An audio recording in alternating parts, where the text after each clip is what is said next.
For the past couple weeks, this new game called Helldivers 2 has been absolutely taking over my life. Pretty much every single aspect of this game just blows me away, and I honestly cannot recommend it enough. All the different planets and characters are just breathtaking. It's by far some of the most fun I've had in a game in years. But you didn't click on this video to hear me talk about how fun and addicting this game is. You came here to help me pick apart the real story being told with each operation, in order to find the actual reason behind this seemingly unwarranted intergalactic war. And today, that's exactly what we're going to do. So get your Hellpods primed and your Liberty ready, my friends, because once we're done, you will never see the Helldivers the same way again. But in order to understand what's really going on behind the scenes, we have to take a trip in our super destroyers all the way back to the very first Helldivers game, where we can start to get more of a sense of where this relentless battle for democracy first began. In the year 2084, Super Earth started expanding their reach across the galaxy, exploring several planets near their own. Their goal was to eventually discover never-before-seen alien life forms, and only a few years after they set out on their journey, the Terminids would eventually make their existence known. The first couple days of the humans and Terminids coexistence was pretty peaceful. The humans at the time were mostly interested in learning about these strange new creatures, and the Terminids presumably shared a similar sentiment. And although there was a noticeably impenetrable language barrier, there was still a sense of peace and understanding between the two organisms for a short time, both wanting to further one's knowledge on the other. But of course, the people of Super Earth, being the way that they are, decided very soon after the two species came into contact that the Terminids were way too dangerous and had to go, which in turn started the intergalactic war.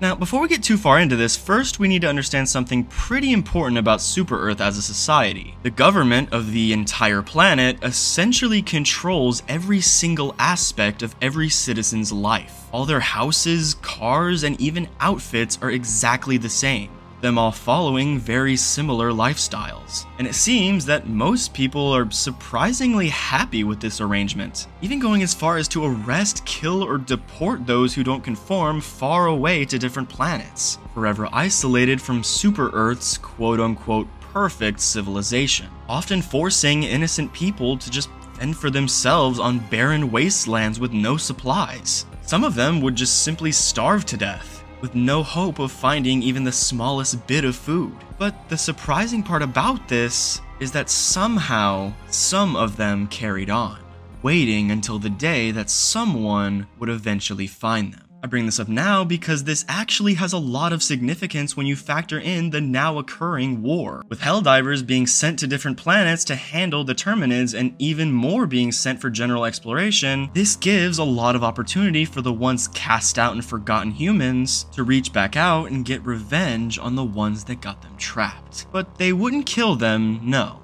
They would get revenge the very same way they got cast out in the first place, by speaking their minds. More specifically, by convincing the already naive Helldivers to help them out, which gave birth to the very early members of the Automatons, ex-Helldivers who augmented their bodies and changed themselves, so they would never resemble the human scum that they once were ever again. And with Helldivers being deployed by the thousands across the galaxy, this gave the Automatons higher numbers, allowing their forces to grow more and more, eventually enough to stand up to the very Helldivers they once stood with. And so, with the Terminids and the Automatons both against Super Earth, the Federation had to do something. Otherwise, their precious civilization would most definitely face dire consequences. So, it was time.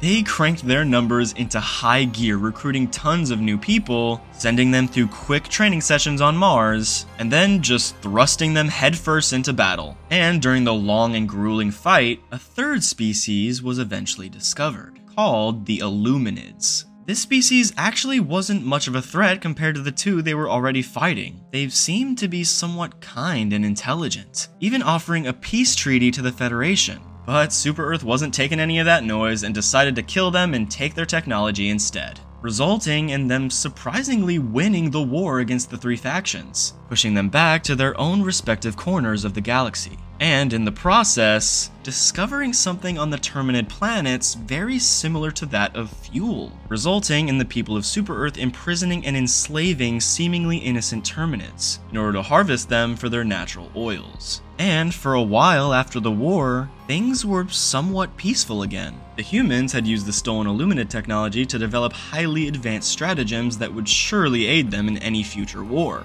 And they had more fuel than they could ever use through breeding and harvesting the Terminids. The only downside was they had no use for all of this new material. They had nothing to defend, no one to fight. And the thousands and thousands of Helldivers that had been recruited and trained to fight this noble cause had now just become the equivalent of basic police officers. And in a society like Super-Earth's, where everyone lives a very fixed lifestyle, that's bound to get boring pretty darn quick. So the Federation, once again, had to do something. What did they do this time? Well, this next part's highly speculative, but I believe they actually planted Terminid eggs onto Helldiver ships, and staged a breakout to make it look once again like the Terminids were dangerous. I say this because there is literally no clear way that the Terminids could achieve space travel. The automatons have their own ships. We literally see them landing in before we start fighting them. And with them being ex-Helldivers,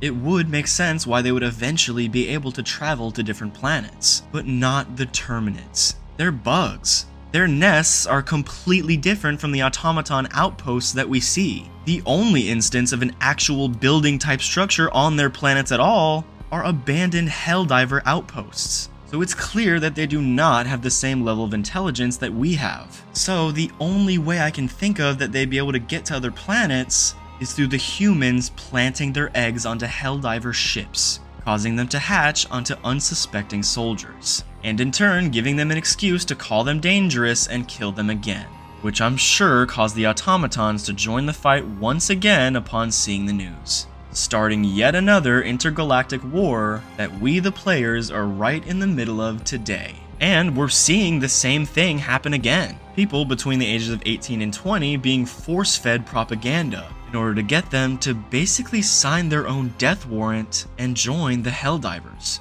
which upon joining, they go through a quick 10-minute training course on Mars that, in my experience, really doesn't explain a whole lot, and then off they go, right into their own ships with their own crew, supposedly ready to take on anything the universe throws at them. But in reality, their bare minimum type training just results in them getting themselves killed within the first couple missions they go on. And if they dare to go in with friends, it's not any better. Actually worse. Most of them just end up accidentally killing each other. Is it an interesting change for gameplay, being able to kill your teammates? Yes, definitely. But from a storytelling perspective, it shows how inexperienced these people really are. The Helldivers are painted in the games as being fearless warriors who have endured the most brutal of training, soldiers who can handle anything and come out on top.